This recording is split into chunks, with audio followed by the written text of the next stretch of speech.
I know she did.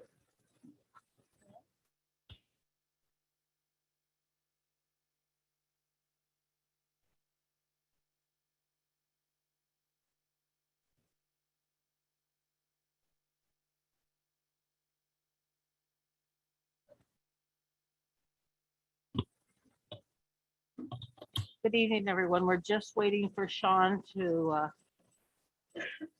get one more board member on Zoom, and then we will start.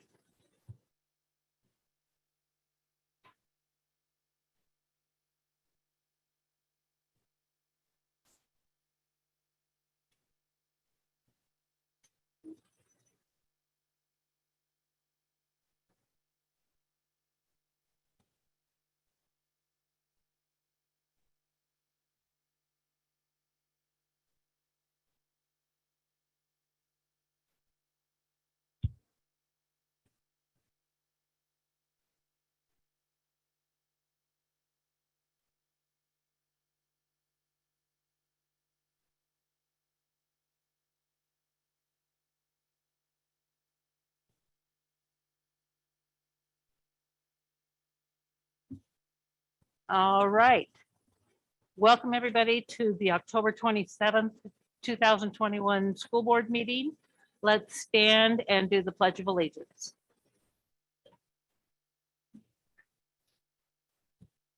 I pledge allegiance to the flag of the United States of America and to the republic for which it stands, one nation, under God, indivisible, with liberty and justice for all.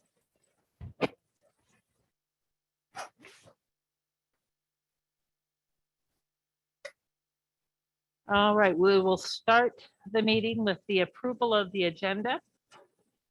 Move to approve the agenda. Second. Motion by Jesselyn, second by Jeannie.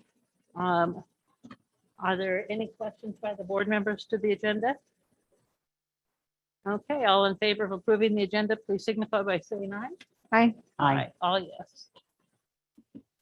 Okay, communications. Mr. Ellis?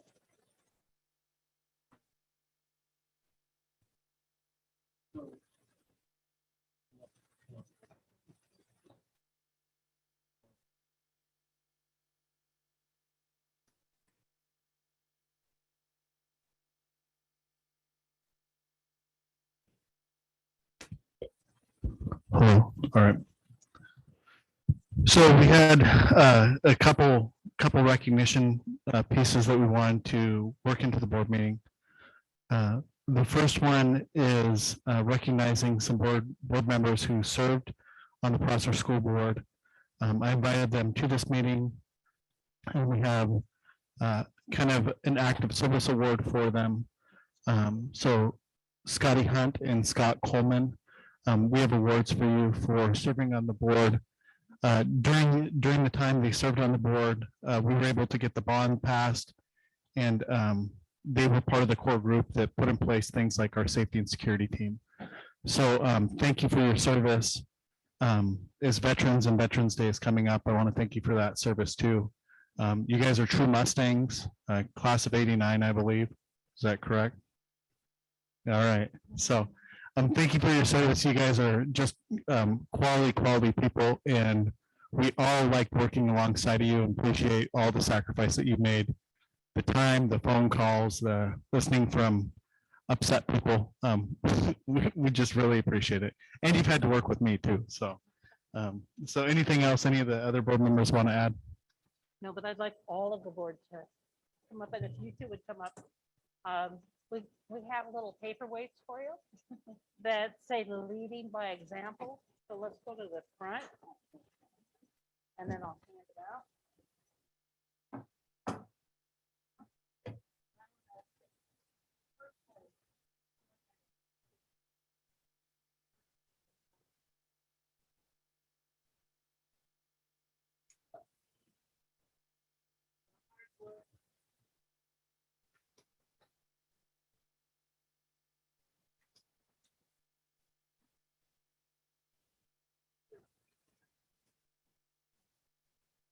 So.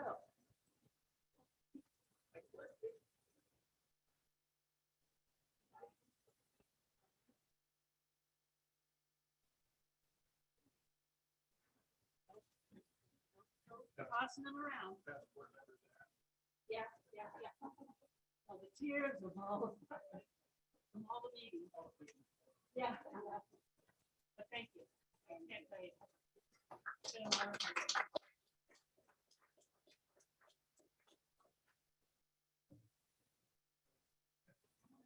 Hours and hours.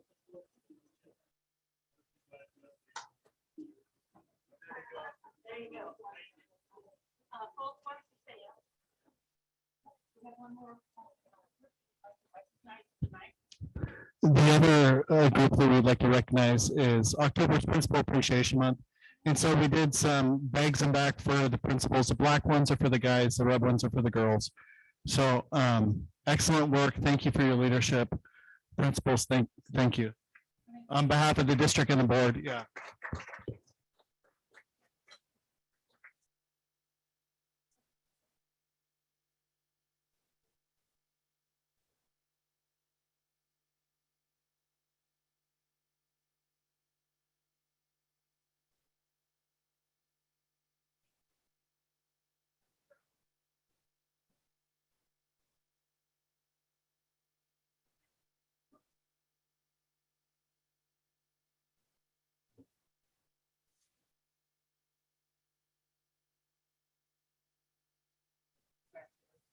Thank you for all that you do. School district. Central district. Girl. Okay.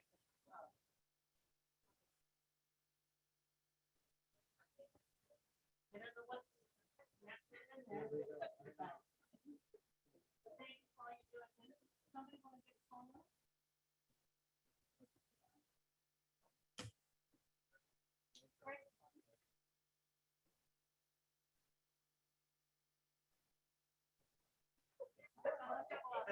George, people in front.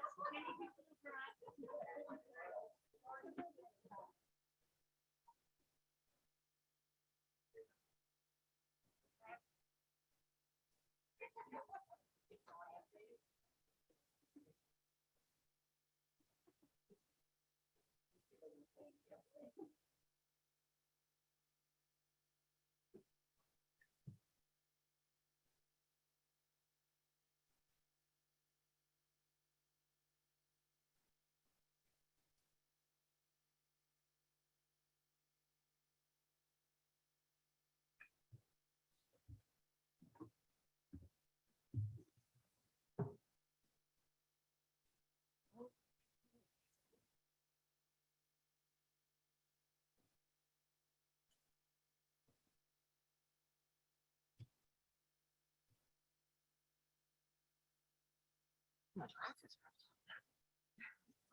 Okay, we are at the portion of the agenda where we will address protocol for addressing the board.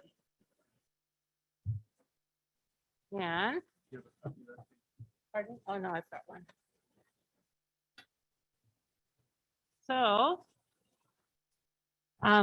just want to say your views are very important to us. I always appreciate when we have a good sized crowd, both here and, let's see, looks like we have a good sized crowd, Zoom crowd also. This is the time of the meeting that you're allowed to let us know, what's we're doing right with the district.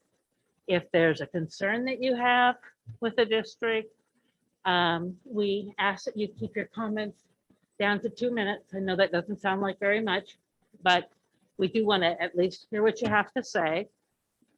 We ask that if at all possible, that you get in touch with Matt before the meeting and let him know what you would like to talk about.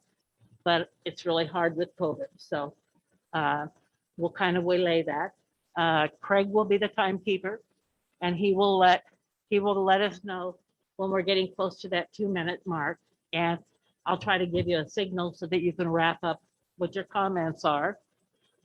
We ask that when I call on you, that you say your first and last name and then spell your last name. even if you think, oh, it's really obvious what my last name, how you spell my last name, but we need that for the records. And that you please try not to reflect adversely about any person or their character. Um, if you have something that is that negative, you need to get in touch with Mr. Ellis, go into his office, sit down and talk with him about it. And keep your comments concise. And again, that's what we're going to do right now. And we try not to take up more than 20 minutes of the board meeting for this portion of the agenda. So yeah. So we have a good sized crowd. I'm going to have Sean. Okay, you'll help monitor Zoom people that would like to talk. I'm going to start with the audience. Do we have anybody in the audience that would like to address the board at this time?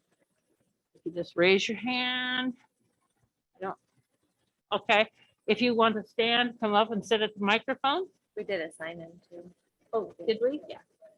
Oh, okay. Can you bring the sign-in Yeah, sheet up? Michael is. Okay, great. Hi there. How are you today? Good. Your name and spelling, please.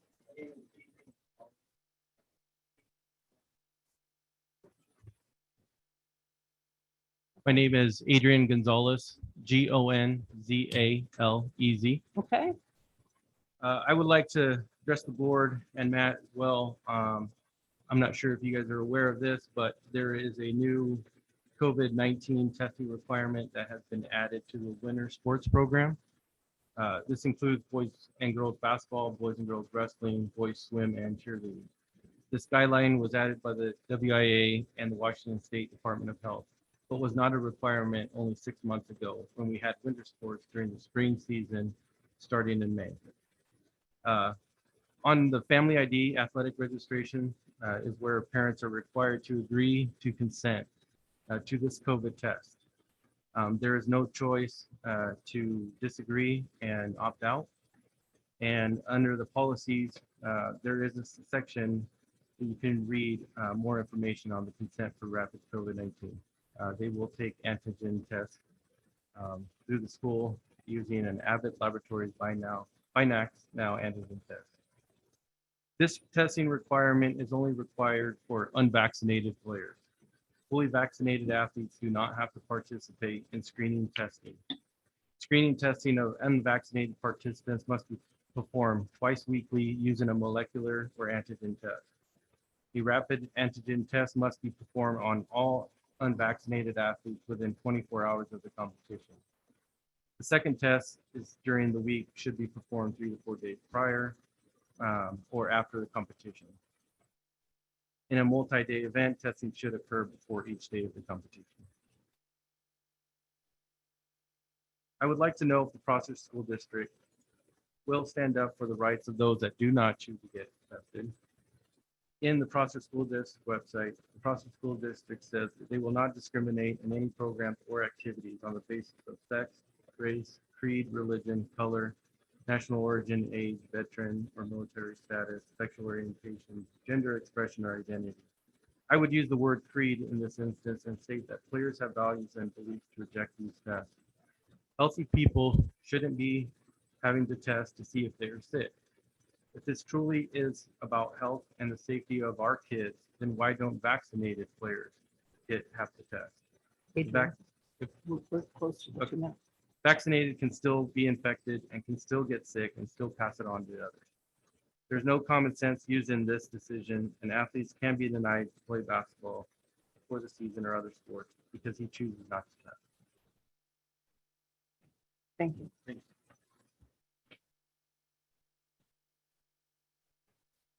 you. Jody Stanton. Just to, Oh, if I can, Judy Stanton. if I can just, for a moment, Adrian, if you'll send me everything that you have written down, I will send that on to the board so they have it in the whole complete, what you wanted to convey tonight. So, and then we'll get you answers to any questions that you have. Thank you. Judy Stanton, Stanton. and I'm here kind of to ask some questions to Matt and then probably to the board. And it's not just for me, it's the community and concerned parents and grandparents and aunts and uncles and everybody else. My first question was, Matt, were you aware of a survey last week that was given to all the students in the high school? I only became aware of that today. Okay, so when there's surveys, who do they go to? Just the schools? Yeah, typically there are a number of pretty standard surveys that we do within the course of a year. There were two surveys that I was informed about students taking. One is a Healthy Youth survey that we take every year. Some of that data is shared with the Thrive Coalition. Another one, it was a grant-funded survey, I believe, around student discipline. I was not aware of the current survey that was given that you're referring to. And the current one, can you tell me what it was? So it was one on, I believe it was published by the Gay, Lesbian, Straight Education Network.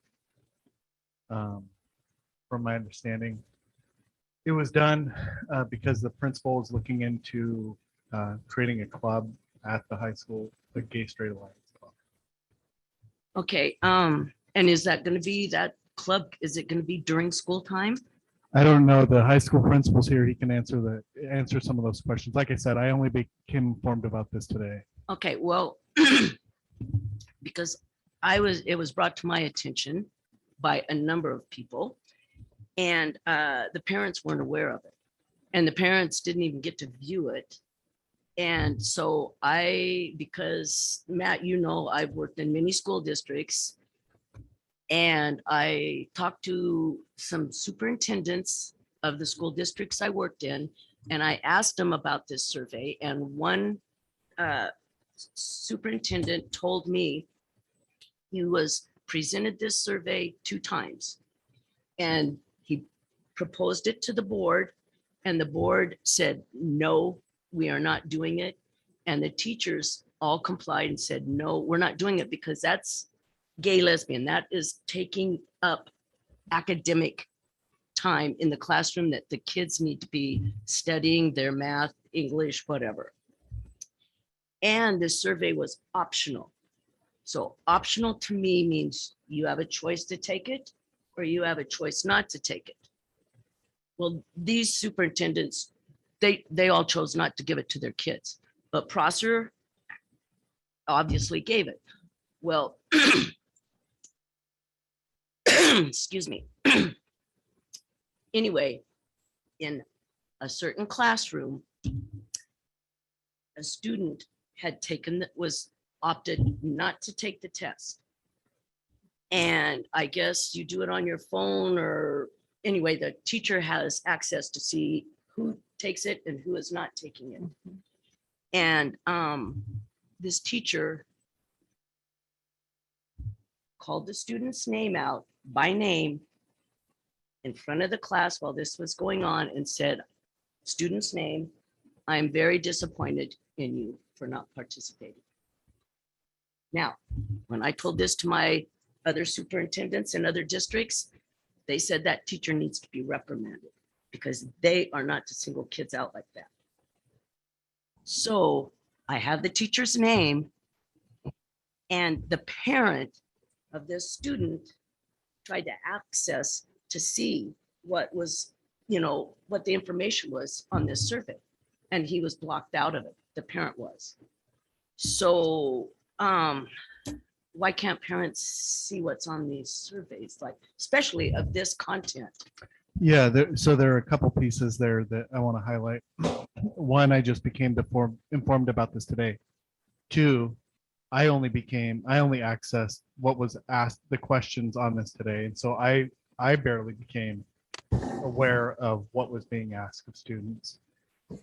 3, that I didn't consent to it, nor did the board consent to it. And so it was done really without knowledge, without parent knowledge. So there were a number of different protocols and procedures that could have been put in place as safeguards that we'll be looking into in the future.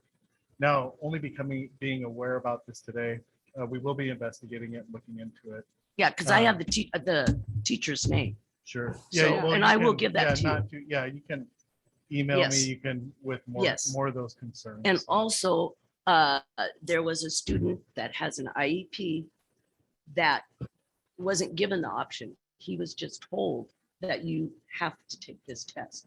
And when the parent was asking the student, what was it about? And it's like, I don't know. I can't, it was something about being gay and was elaborating. And so that isn't really an educational thing, is it? And what are you guys going to do with that data? Just use it for this little club or? Yeah, so that that was part of, we encourage our educational leaders to make database decisions. And so is there a reason behind some of the decisions that are made? This seemed like an accessible tool, I believe, to come about data if there was interest within the school population.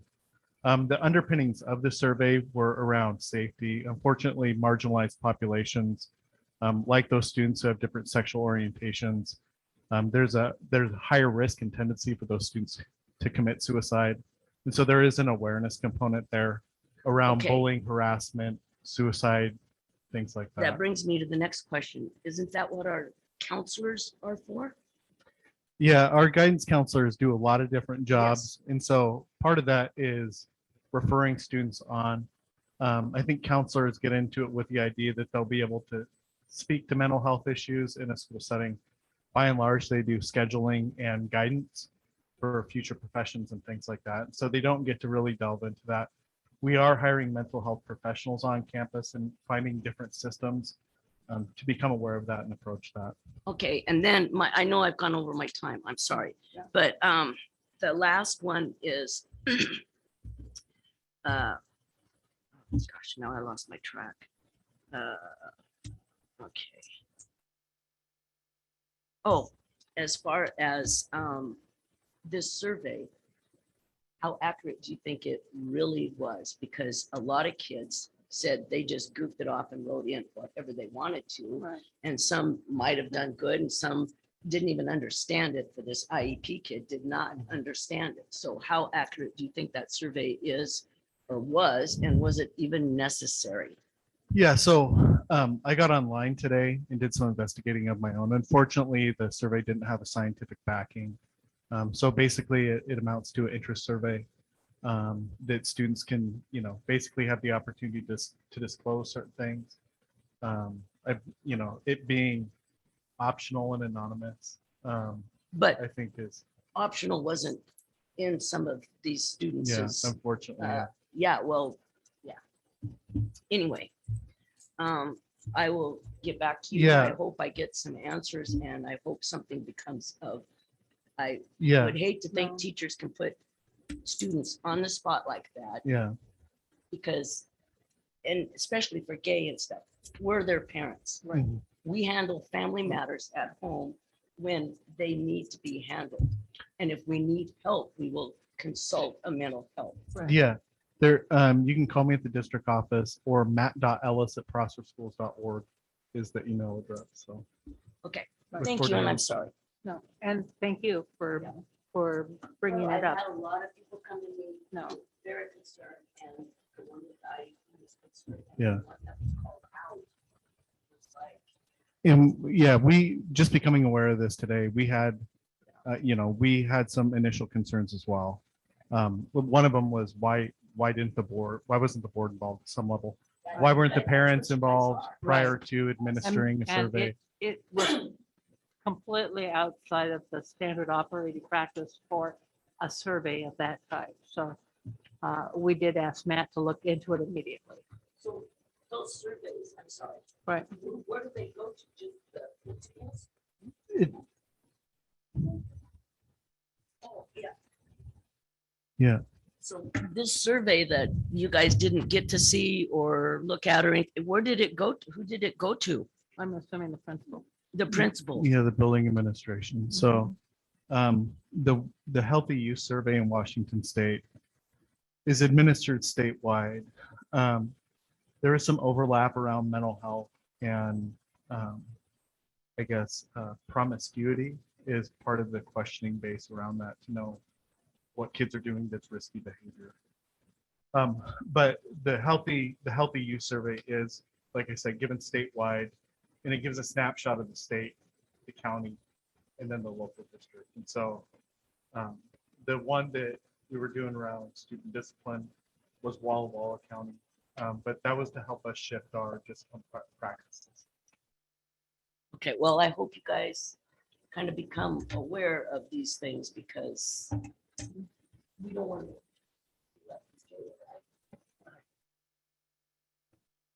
Thank you. Kathy Ripplinger.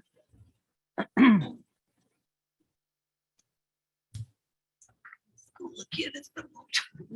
My name's Kathy Ripplinger, Ripplinger. And one thing, yeah, I'm just kind of curious here how something like this could go through the whole school and didn't get to you guys. I think it should have gone to you guys first before it went out to the students. Exactly. And my second question is, I've been doing a little research here on this, I guess you call it agenda, pronoun agenda. How do you guys handle that? Other schools we've talked to, that basically address, it seemed to be for transgenders and unknown gender people, kids. In other schools we've talked to kind of circumvent, because I know you don't want to have he and him and her, she and, her. So what they do, they go out and they ask the kids when they first get there, okay, Robert, do you want to be called Robert, Robbie, Bob? And then that's what they call them. Then they won't have this he, her, she, whatever stuff going on. Have you guys run into this a lot? And what is your interpretation of it? And how is it handled if you have ran into it? We've operated under a neutral pronoun, which is they. They said this, they said that. Okay, so Obviously, if that's a pronoun. student wants to be, if my name is Matt and I say, call me Jimmy, right? I think most teachers would accommodate whatever the kid wants to be called. So if you have a kid here that is on the pronoun agenda, you're going with the Yeah, they and them. You're not he, she. Are you eliminating that? yeah. So there's a basis. There's actually state law around discrimination. So we can't discriminate, students from school on the basis of preference, orientation, anything else. In fact, we have policy that protects against that. So that it's to try and treat students as fairly as we can in a way in which they want to be treated or addressed. So we're not looking to make teachers bullies. We're not looking to have bullying take place in our buildings. We're looking for every student to be able to attend school. And that kind of basically settles the whole thing. If you use they and them, everybody's happy with that. By and large, yeah, it is pretty neutral. Okay, so that, the more I dig into this, it's like the deeper it gets. And my other question is, since this last mandate and the dates come up here, how many employees have you lost in the school districts? So that was 0. That was part of my report. We had one employee who really questioned it and said, will you fire me? And it was, no, we'll place you on administrative leave and you could use sick leave until that exhausts. And so the person went back and submitted their information. So we didn't lose anybody because of it, which we were grateful for. There were basically 4 options on the table: vaccination, religious exemption, medical exemption, or to abstain and not submit anything. And so we had everybody choose to submit something, which we were grateful for. I know last meeting, you said there was 8 or so people, 8 or 18, what was it you thought you were gonna lose? Now, did some of those do the medical waiver and stuff? Yeah. They didn't get the vaccine. What we basically did was said, we want to talk to you about creating a plan. And so if you haven't submitted anything, we want to address it with you and we want to create a plan, whatever you're thinking. Basically, here are your options here. And so I think it probably speaks to people's wanting to meet with me or something. So they didn't want to meet with me and plan something. So they chose, one of the options, one of the three options of exemption or vaccination. So they were allowed to use the exemption, the medical They exemption. were, yeah, that was basically locally, those were, they would have to get a doctor or physician or physician's assistant, somebody in the medical field to sign off on it. But for the religious exemption, those were reviewed in at the district office and approved. And so there was some latitude there. All right, thank you. That's it. Thank you. Okay, and Athena Sartain.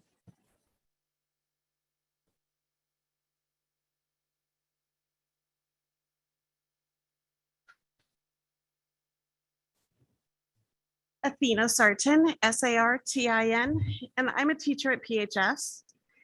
And I would just like to advocate on behalf of our students here in the building.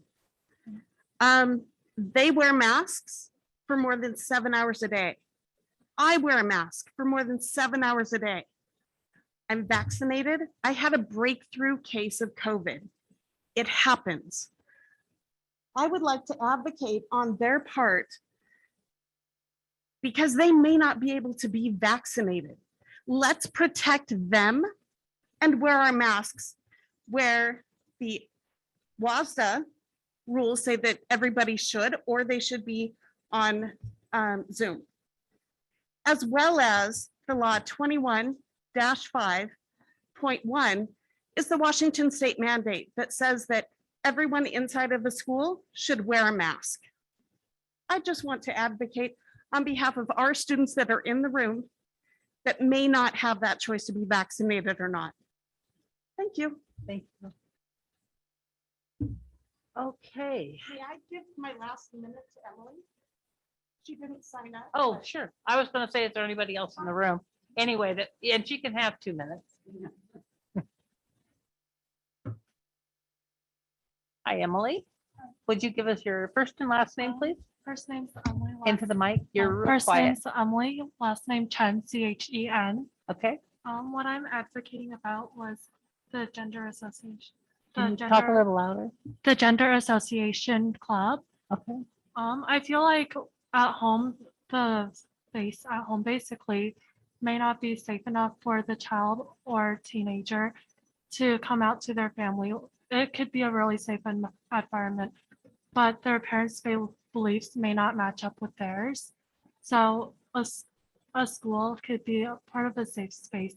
So if they had a club, they would be able to express themselves and be able to be comfortable with what their personal identity and what they would like people to be identifying them as. Personally, I don't find anything wrong with that. And I'm not here to shame anybody being like, oh, you don't go with the specific genders that society has set. And if the child themselves are able to feel confident and explore outside of the gendered norms and sex like that, that's completely fine. But what I'm not okay with is the school board being like, oh, maybe it's time to, what I'm hearing is shut down the club, but the club's a space for the children to be able to have them express themselves. Just to be clear, since I've been here, the school board hasn't taken a stance on it. And even in this meeting, I don't think they've voted or taken a stance on it. So this is just for informational purposes. Okay. Thank you, Emily. Is there anybody else in the audience that would like to talk? Oh, you only get one chance. Let me take this gentleman first. And then I might give you one more chance, and then we've got to go to the Zoom audience. All right, sir. Your name, please. My name is Jason Crook, Crook. Okay. I'm also a teacher at the high school, and I've been put in an interesting position this year that I wasn't expecting to be put in. I've had several students who have come to me as their trusted adult in this issue of their gender and sexuality. I didn't start out this year looking to be like their main advocate, but they've come to me and asked me to step forward and we take part in discussions with Mr. Bailey and our counselors because they felt they could trust me. So this mantle has been kind of thrust upon me in several ways. But what I've gained from this is in discussion with some of our students at the school and from doing research into these things, the GLSEN that you mentioned before has done a number of national surveys that discuss kind of the effects of support within the building for those students. And just having teachers, having administrators around who are willing to step forward and say, I'm your ally. We see that their graduation rates triple. We see that their risk of suicide cuts in half. We see that they have a startling jump in their GPA. They don't miss school nearly as much. And these are on the national level. Now, in conversation with Brian, I can say there was a discussion of having a local survey rather than a national survey so we could get a better look at what's going on closer to home. Part of the requirements of the GLSEN surveys is that they must be completely anonymous. They must be unchanged, exactly how they set them forth, just because they don't want them to be altered based off of any specific agenda. And I also know that in conversations with some of the students, there have been a lot of fears from our students, and school should not be a place where they are feeling afraid. There was a discussion of students coming together trying to form a club, which I believe it was approved by the ESB and is going to be presented before the board. And when they were discussing it, there was some question about making it, any kind of publicization to other students to see if they wanted to get the attention of other students who might be interested. And they were afraid of putting themselves out there for fear of being targeted by bullies, being targeted by malintent. Okay, so I just wanted to make sure that you were aware of kind of where these students are at. Thank you. Okay, I'm gonna give you 1 minute. I see her. 1 minute. And I'm gonna hold you to the 1 minute and then I'll get you. I just was wondering if fine if you have a gay club, but what happens if there's someone that wants to start a club with religion? Are you gonna let that? There's other people that have different things going on in their world and they want maybe a club. There's more than just 1 or 2 of them. So you open the door to that. Are you gonna open the door Okay. so that point we can taken. pray? Thank you. Ma'am, if you'd like to come up. And then we're gonna move into the Zoom group. So, all right. Your first name and last name, please.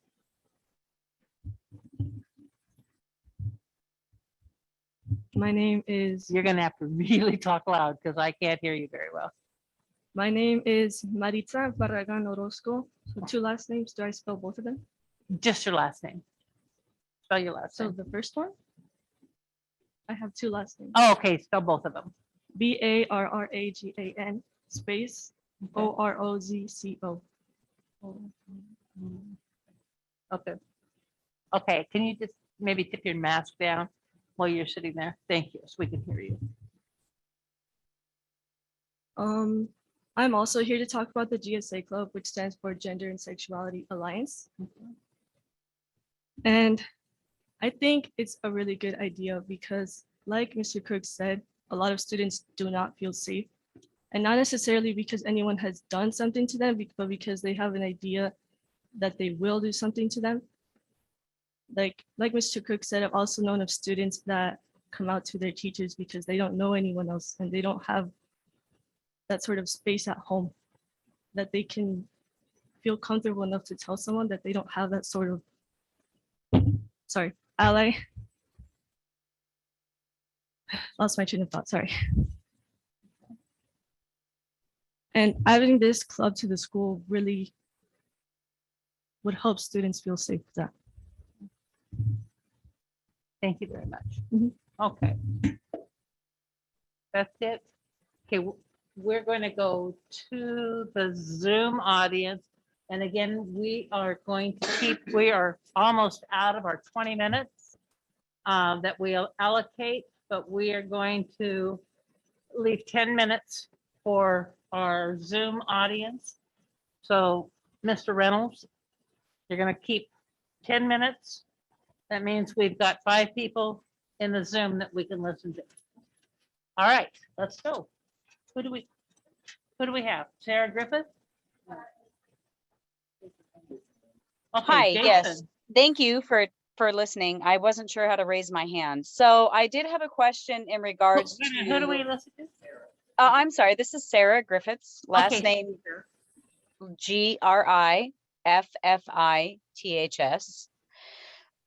So my question falls in line with Adrian Gonzalez's question of the discrimination with the students that are not vaccinated and that have to test. So it's kind of a multifaceted question. So moving forward from here, how exactly is the district taking a stance on that?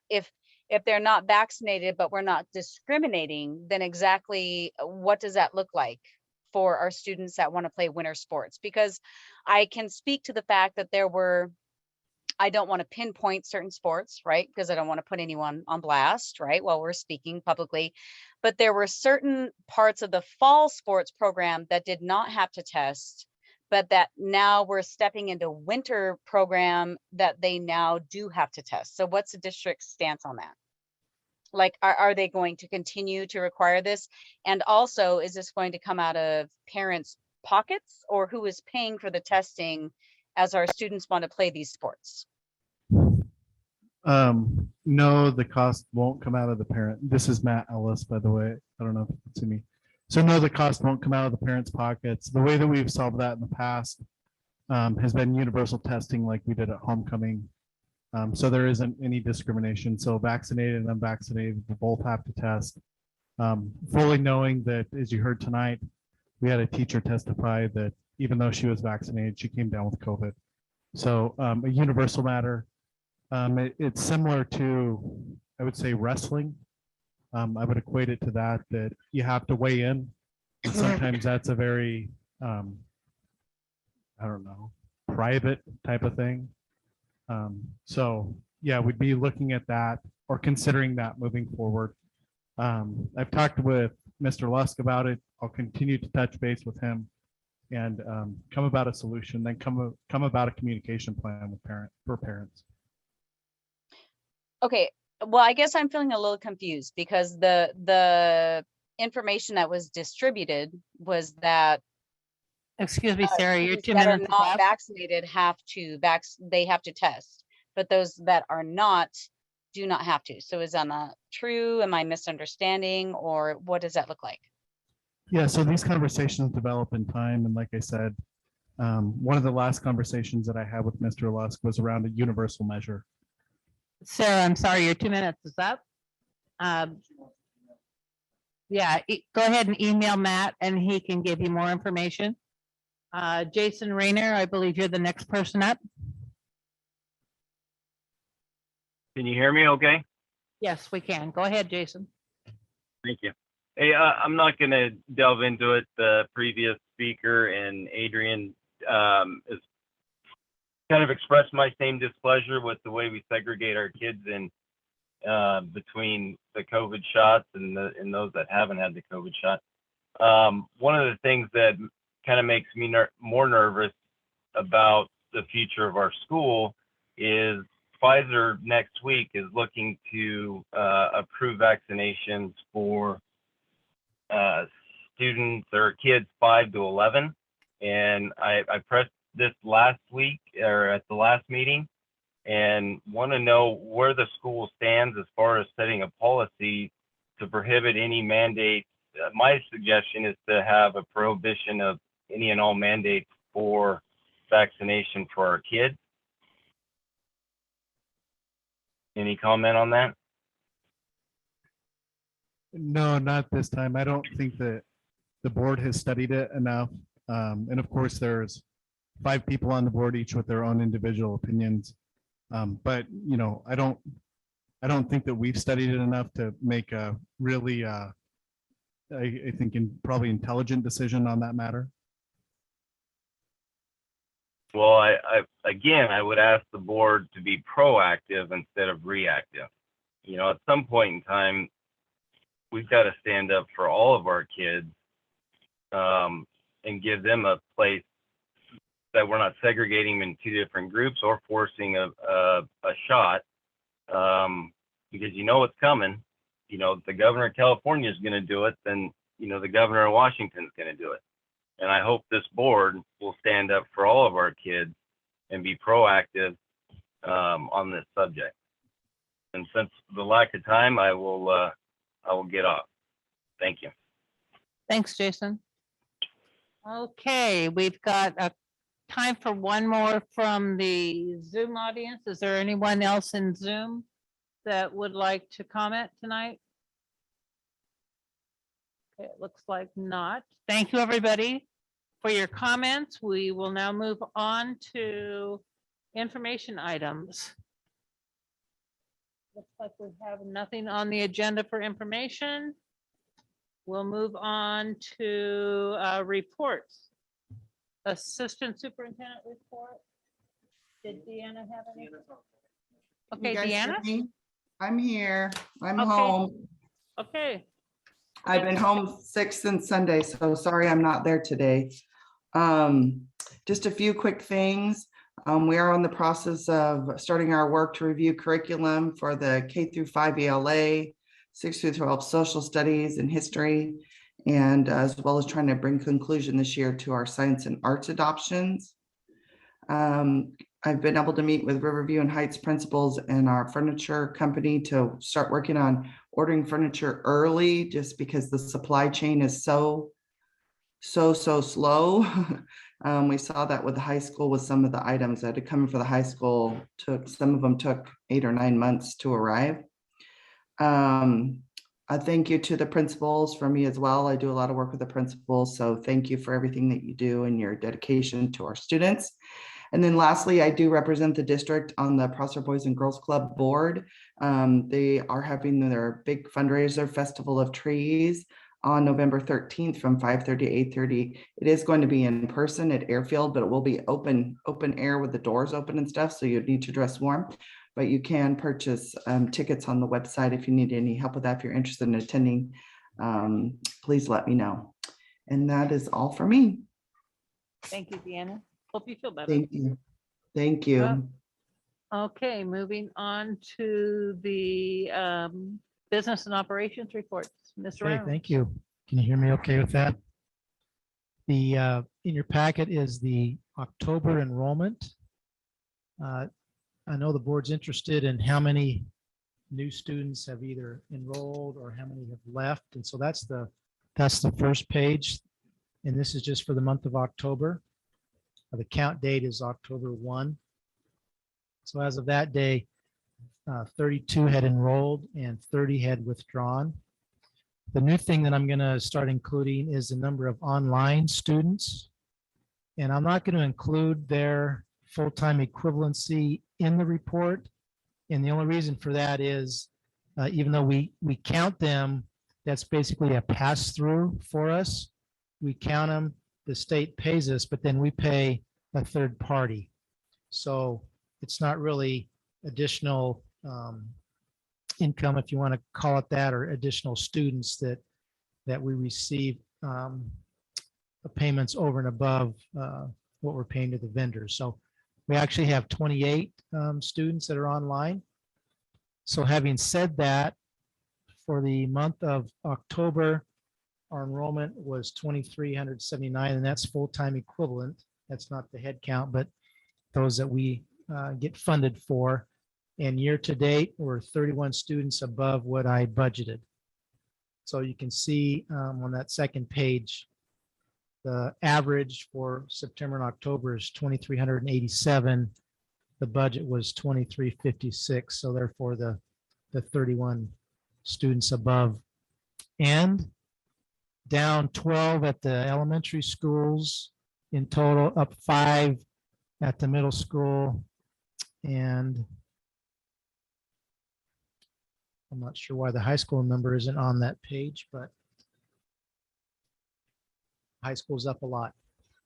To come up to the 31. So that's the enrollment. The last thing that I just quickly want to mention is the school year for financial purposes ends in August 31. And we've been working diligently to try and get the financial report off to the ESD, the Educational Service District in Pasco, to review. That's the first step. They review it. If they have some concerns or questions, they correspond back to me. We resolve that, and then it goes to OSPI in Olympia for their review and signature also. Preliminarily, our fund balance has gone substantially higher than what was projected. We'll end up with an unencumbered fund balance, meaning there's not reserves, of around $5 million. So that's the good news for last year. Obviously, we still have challenges, and our budget was a deficit as far as planning, the budget for the 21-22 school year. And as soon as we get everything all wrapped up, I'll present a year-end report to the board, and then we'll start going and analyzing each month, starting with the September and go through October, November. So that's the good news for the day. I want to praise Mr. Reynolds on his effort. I think the year before we were going into COVID, we were projecting spending down the budget to about 4%, which would mean we would probably start triggering conversations about a reduction in force at some level. So the past 2 years have been extremely difficult, but through that, we've also found, we didn't use as many substitute teachers. We weren't printing as many documents. And so, yeah, I just think he's done a tremendous job, and we're not, completely out of the woods, but we're up. It's higher than it's been in a while. So great job, Craig. And again, as I've been telling the board during this last year, our expenses were a lot lower than projected and compared to prior years. So But our challenges were higher. that's been where the savings has been. But like I say, we still have, we're not just going to blow it all, I would hope. Yeah. No, I'm very impressed. Somebody who I feel like I really understand the budget. I'm really impressed with what you've done and how you've maintained and kept us moving in the right direction with a lot of challenges in front of us. So I appreciate that. Thank you. I have good staff that helped. So, yeah, you have had good staff, but don't undercut what you've done. thank you. That's all that I have. Yeah. Okay. So we are now on to, I'm going to do the superintendent's report before we do the principal's reports.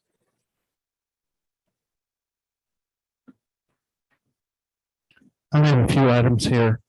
We're still working through bargaining. Craig and I are, Mr. Lorez started a after-school tutoring program. Part of that work is with a consultant to really develop our interventions mathematically. We're working with Patterson on trying to obtain their portion of the PHS portion of the bond, since they're a non-high district. So we proposed a cost. I've sent you that kind of formula that it was based off of to look at. We'll be in conversations about them about resolving that. Looking ahead, I had spoken with President Douglas about scheduling a potential special board meeting, kind of as a work session, to go over some of the things like levy rate, the sale of properties, things that we'll be discussing in the future. And then we just purchased within the past few days, made the purchase on the new kiosk for Prosser High School. Over the past couple of days, I've had a conversation around creating that Hall of Heroes or the Veterans Hall to honor vets. And then, of course, I got to tour parts of Keene Riverview with Vice President Justin Cole, as well as President Douglas. And so we got to do the walkthrough of the building there. And so brand new feels good. And it was fun to walk through and see the kids and be a part of that and see the new building. Board reports, Jesselyn, you want to go first? I was just going to mention that, yes, seeing KRV and the new school or the wing of that school was really fun, and the kids obviously enjoying it. And I don't know how many kindergarteners Mercedes Munoz has, but I got that many hugs. So it was very nice. Mark, how about you? Yeah, I just want to say it. I was encouraged to learn that the AAU is now able to use our gyms to play sports and academics. And from what I've heard and understand, that they're following protocols really well, and hopefully that will everything will go smooth, and the kids can have a season or finish their season, and then the winter AAU will be able to be full steam, so that the children that are getting the athletes that are getting left out of the team sports, they're able to still have an alternative to develop in all those ways that athletics offer. That's Thank all I you, got. Mark. Jamie? Really quick, I attended another Thrive Zoom meeting, and I'm super impressed with what an enthusiastic group they are. Jesselyn's been involved for quite a while, but these people really are putting a lot of effort to help kids in our district. Well, as Matt mentioned, Jesselyn and Matt and I met this week to do a couple of things. One was to plan a board work session to just kind of talk about levies and look at land acquisition and then tour the Riverview building. Boy,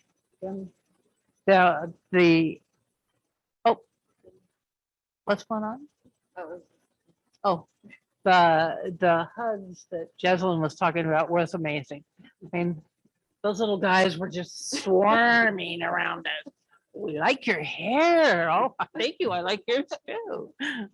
And one little guy put a Kleenex over his arm like it was broken. And it was like, no, it hurts. Okay. Because he wanted to get really close, but it was really cute. And that building is going to be fabulous when it's finished. But teachers were excited about their new space, and just hearing the laughter of children in the halls was really special.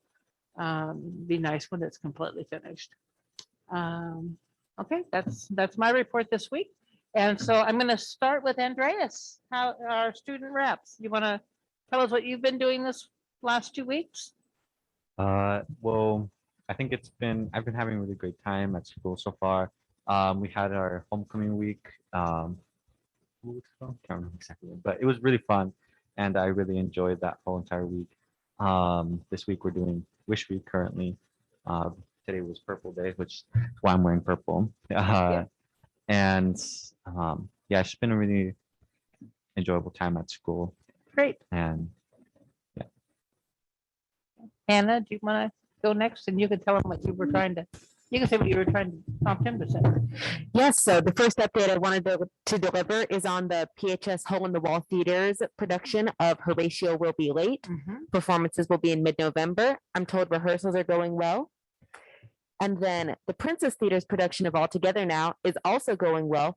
Rehearsals have been a blast. We're having our sits probe tomorrow, which is where the musicians come in and we all rehearse together for the first time. Oh, good. Those performances will also be in mid-November. Everything's in mid-November. The Veterans Day Parade is in mid to early November, which the band has begun preparing for. We're learning the service songs. It's been a lot of fun. Great. Okay. So were you going to say something about the Veterans Brunch? It's the leadership group is doing it. yeah, I could talk about, I'm in the leadership class. So we are planning to do a Veterans Day video assembly for that. And we're also going to invite the veterans to a brunch, at the school. We're also going to have like a special program for them where they'll be gathered in the auditorium, and we'll put on We'll show them the video that we made for them and also have some other stuff that we're planning to honor them as well. And yeah, that's something that leadership is planning, and it's looking really well. We're working hard on that. Great, thank you. Andy. Oh, Andy, do you have anything to report from Zoom land? No, not really. I figured you forgot about me. Out of sight, out of mind. I could never forget about you, Andy. Oh, you've tried hard, huh? No reports. No, I really didn't have a ton. In fact, the only thing I really had was talking about that the Seattle Rock Opera show. I've made some more calls, and I'm pretty sure we're going to be able to make that happen probably mid-May. But other than that, no, I'm just they're about ready to kick me out of the house and go back to work is all. Okay, sounds good. Glad you're feeling better. All right, we will move on to principal reports. And the first one is Whitstrand. So Kevin.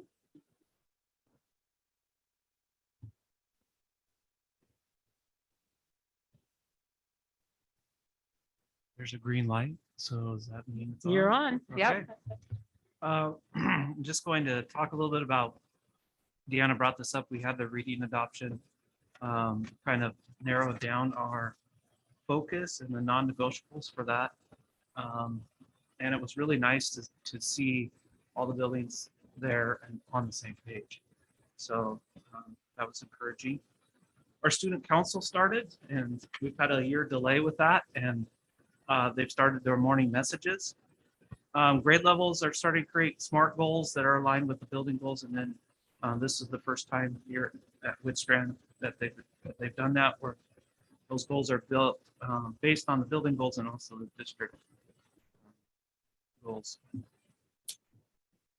Thanksgiving baskets, again, we had a delay with that, so those are back and running, and I want to thank Bonnie and Lorena for organizing that and reaching out to the families that need that. They're also starting on the Christmas baskets. So, and something I didn't have on there, but we do have some pre-construction activity at Midstrand. So that's a positive. That's exciting, huh? You don't see a lot because they're going around taking samples and just verifying the drawings and the design. So, but it is encouraging. Any questions? No. Thank you. All right, how about KRV?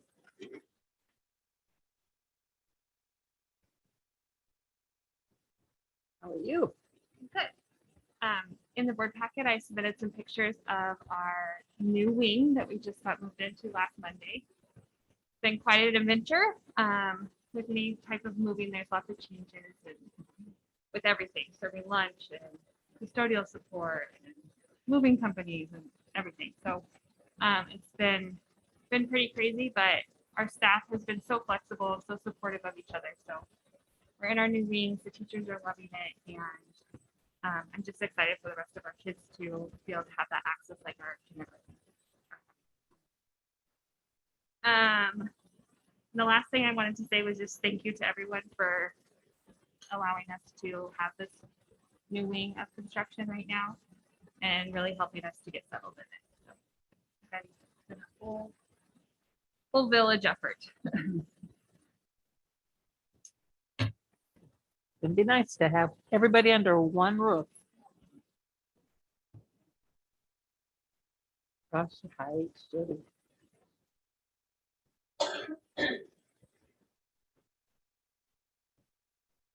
So my big thing that we're starting, and it's just kind of in the early phases, I was doing the job posting for today, is we were able to meet with Bricks for Kids. And it's in the board packet, there's a YouTube video, but it's actually an international organization, and it works with Legos, and it's kind of a STEM. They will build robots. So I have a couple teachers that have actually approached me and asked me about if we could get something started. So we were able to connect with Bricks for Kids, some of the teachers there and the facilitators. So we're going to start working on a job posting for an after-school program for that. Any questions? If you need any help with that, you can contact me and Okay. I'd love to jump in and see what I can do to help. Yeah, out. fantastic. I think it'll be I really am excited. We're gonna have to limit the number of kids because they only have so many kits. But it's every 6 weeks is a new kit. So that way we'll be able to, rotate some kids through, and I think it'll be really good. We have a couple other things in the works for after school enrichment things, but this one is kind of moving forward. So yeah. Okay.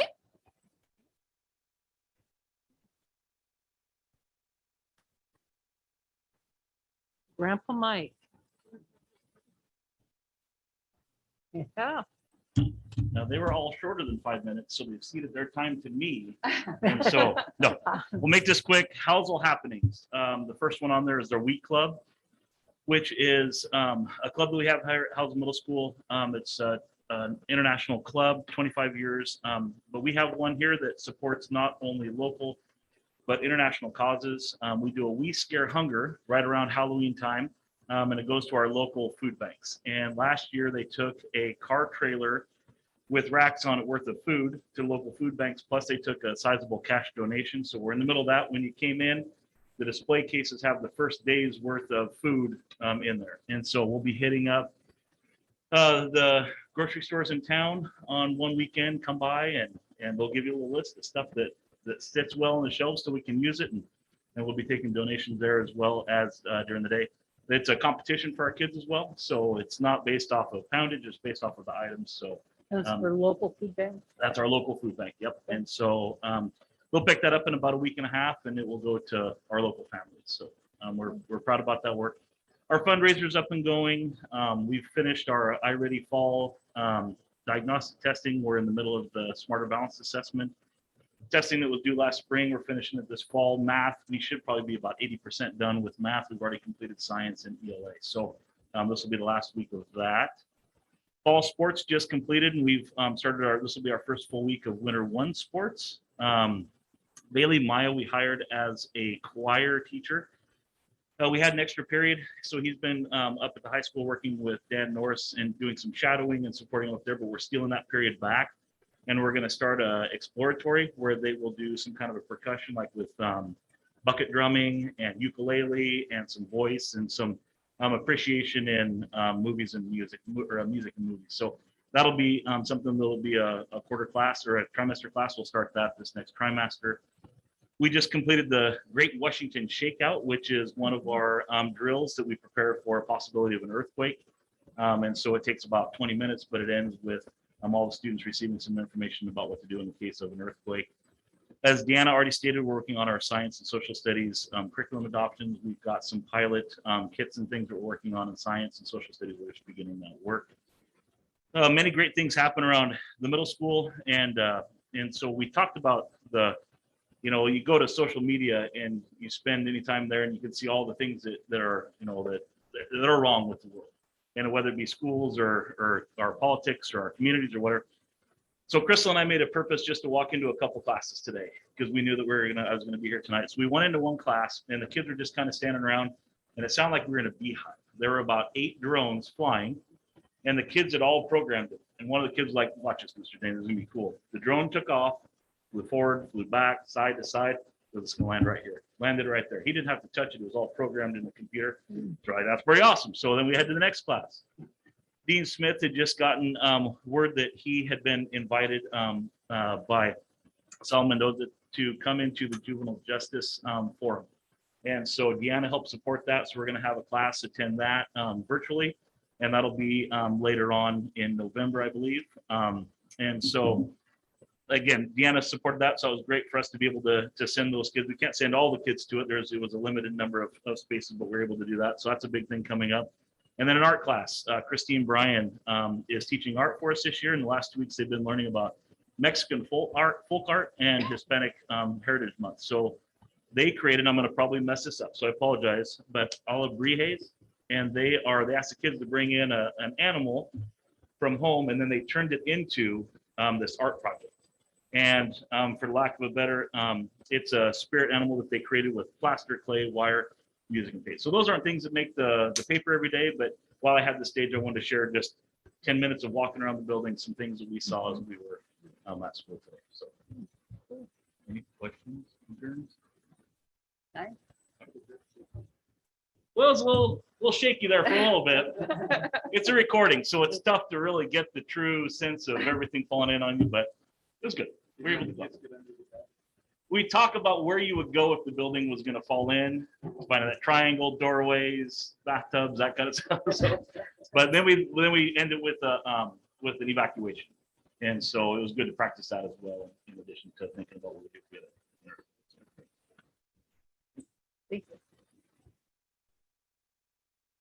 Mr. Brian.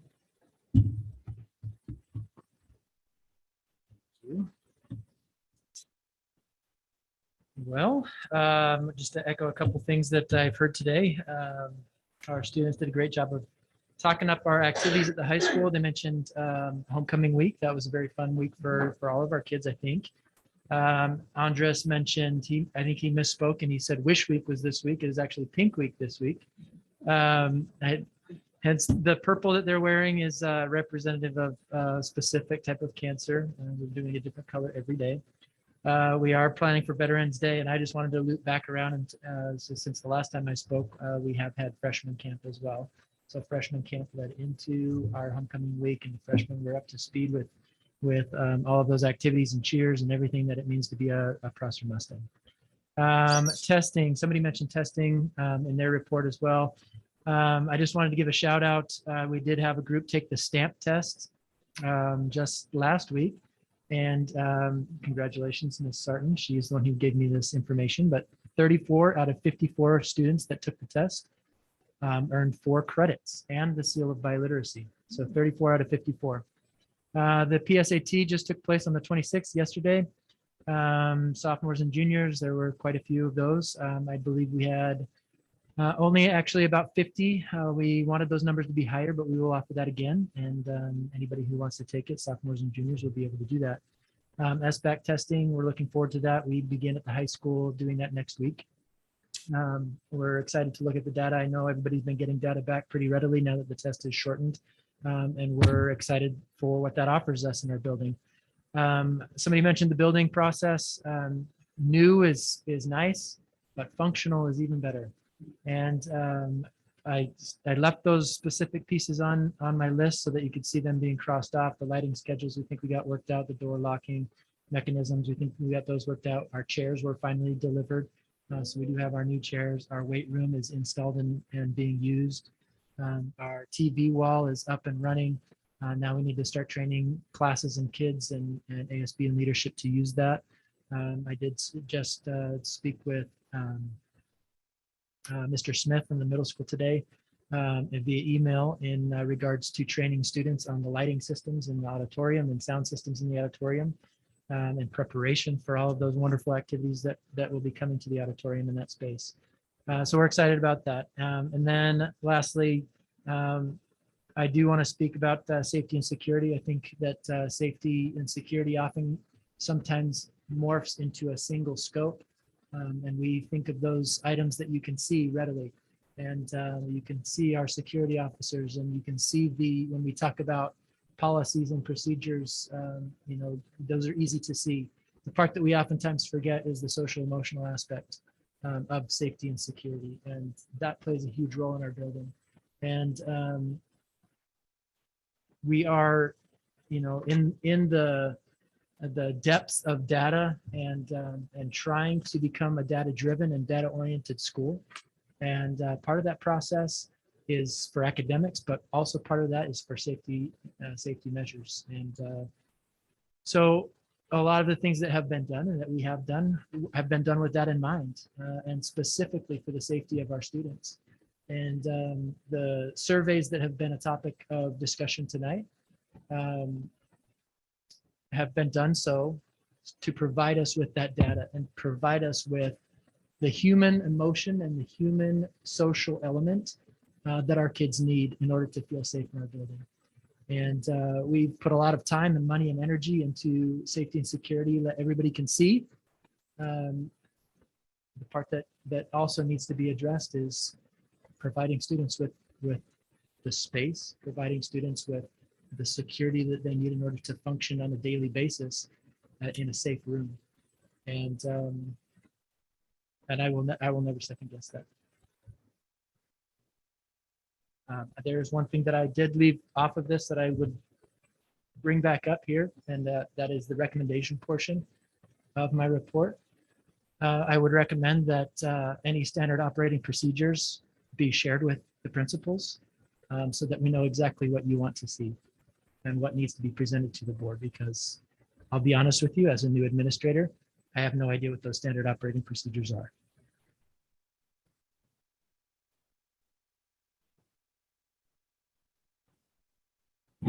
Okay. Hey, just really quick, we'll probably be talking about some different things later. I totally agree with you that there is a physical safety aspect and there is also a psychological, socio-emotional safety aspect. And the physical safety is really, camera security guards. It's the piece that catches the media attention. We see there's another school shooting, things like that. But what's under that, the larger piece of that iceberg that isn't at the surface level is really how kids are doing social emotionally.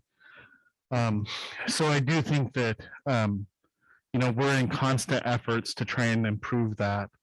And I think that that's part of a 21st century education that, there are mental health professionals on campus that students can go to.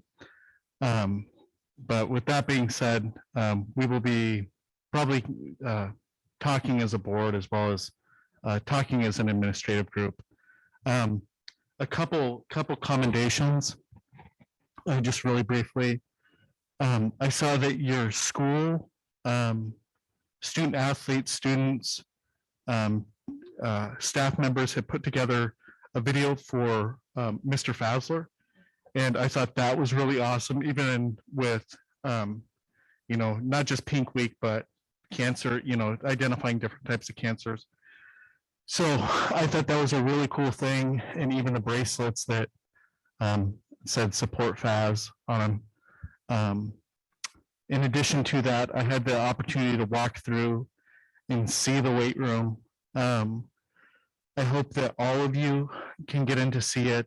It's just state of the art.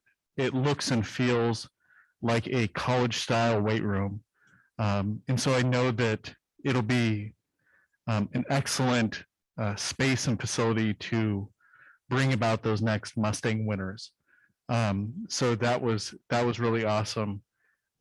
Was in there today and it went from feeling like a building to now feeling like a school.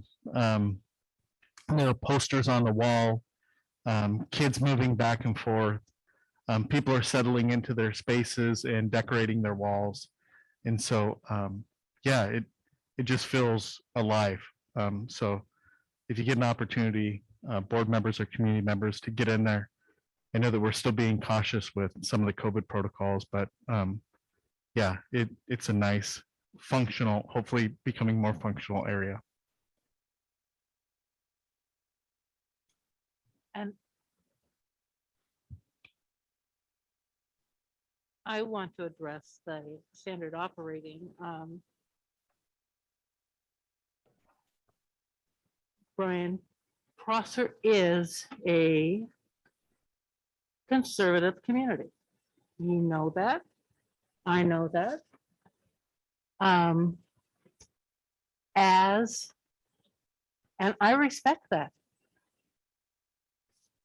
This issue is a controversial issue. Matt is our superintendent. Given that this is a controversial issue, at the very least, it should have been brought forward to Matt and to the board for input and for approval before something like that would be presented to students. I would have thought after however many years you've been in the position as leader of the high school, and I think for the most part, you've done a really good job. But I would have thought that you would have understood that that should have not been a surprise. It should not have been a surprise. We should not have found out after the fact that that would have caused, that you would have thought that the community would have been upset by that. Would have saved a whole lot of problems if we would have known in advance. And all I'm asking for is that you communicate what those SOPs are to me, so that I know exactly The what. standard operating procedure would have been you realizing that this is our So- community, this is our home, these are our friends and are the people that we support. And you would have gone to Matt and said, this is what I'd like to do. Right, and I don't And disagree Matt with that. would have said, you know, Brian, that's a really good concept. Let's look at it this way. Instead of just pushing it ahead and at the last minute, everybody finds out. That's what I would have suggested. Yeah, I'll take responsibility for it. I should have, as a No. leader, I should have probably worked with Brian closer hand in hand around some know those communication two have tools done and, yeah, that's just also saying, my Matt, job you to know. you're- And I will say And this, I'm fine being the bad guy on this too, but, you don't need to be the bad guy here. I will say this. and is I that- like what you do for the most part. I think you've done a wonderful job. That's why I was very happy to put you in the position and I support that. But I support the community too. As do I, as do I. And our community is made up of so much more than one entity. And Absolutely for that agree with that. reason, for that reason, I made the decision as a building leader to support the students who came to me by trying to gather information that I could then present to you in the formation of a club. Rather than just approving the formation of a club or sending it to the ASB in the typical fashion, we decided to gather information so that you would have empirical data that can support a decision like this. That information has been gathered. It was a voluntary survey. It was an anonymous survey. We had roughly 400 students that chose to fill out that survey out of our 900 students in the building. I am concerned to hear that some of the behavior that was spoken of earlier, and that can be addressed. I do also want to say that, yes, I have been a leader in this community. I am part of this community. My family lives in this community. understand that. I am as much a part of this community as anybody else. And I have taken the helm here in my first year. And so I believe that I've been asked to do what I feel is best for the students. And I tried to work hand in hand with Mr. Ellis to do so. And I will continue to do that. This actually came up in an administrative meeting 2 weeks ago when we addressed it then. And so, granted, the fact of the matter still remains that I did approve that survey to go out to students before addressing the board. So that's all I'm asking for is that what we feel our community is a hot topic, might be a hot topic for some and might not be a hot topic for others. And I would just simply like to know, we refer to SOPs as if it were a process that is written down. And I'm unaware of standard operating procedures that are written down. Do we have those? Yeah. I can start to define that for our I believe that- I administrators. believe that we do not have standard operating procedures that are written down. Yeah. So for me to be held accountable for standard operating procedures as if they are. I may have misspoke on the term, but and this may not be the time or the place to be even having this discussion, but yeah, I can address it with yeah, Mr. we Bailey can in the just morning. finish addressing and this we can later, con- but we can continue. I'm real sensitive to my community. As And am I. I'm sensitive As to am the I. children that may have been outed by insensitive teachers. As am I. You And know, all of this and- boils down to a group of students who feels the same way. Yeah. In regards to the issue that they are dealing with. Yeah. And so, though this has brought up a number of different opinions, what I Yeah. don't want to forget is that behind all of this is a group of students who felt concerned for their safety and well-being. Right. And that was the reason for a climate survey to go out to address, this is what we're hearing within our school. Now that is. And I'm pointed out a very number of old things. school and I just feel That like has pointed out a number of Mr. things Ellis within should our, have been at the well, front end of the process rather than at the back end. I didn't need to know in advance as much as I felt he needed to know in advance. And let's finish this discussion later. okay. Okay. Thank you. I can try to answer questions on athletics if you have those as well. Any questions on athletics? Mark's our athletic man. No. All right, then, thank you for your report. Okay, consent items. We have a number of items on the consent agenda. I'd entertain a motion to approve the consent agenda as presented. I'll make a motion. We accept the consent items as presented. Motion by Jean. I'll second. Seconded by Mark. Any questions? All in favor of approving the consent agenda as presented, please signify by saying aye. Aye. Aye. All yes. Thank you. And action items, approval of vouchers and payroll. Move to approve the vouchers and payroll. Motion by I'll Jesalyn, second. second by Jeannie. All in favor, or is there any questions or concerns about the voucher and payroll? Okay. I'll entertain a motion to approve the vouchers and payroll as approved by Jesalyn, seconded by Jeannie. All in favor? Aye. Aye. So all Aye. yes. Thank you. And awarding of laptop computers and Chromebooks. Entertain a motion?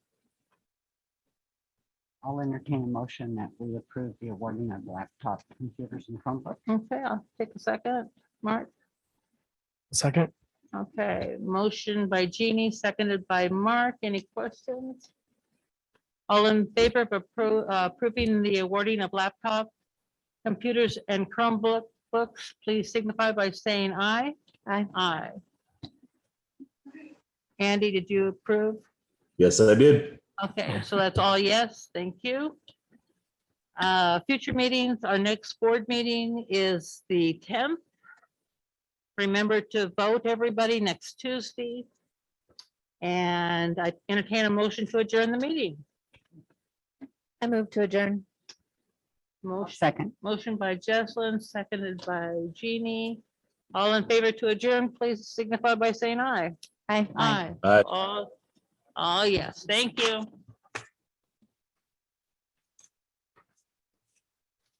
Thank you.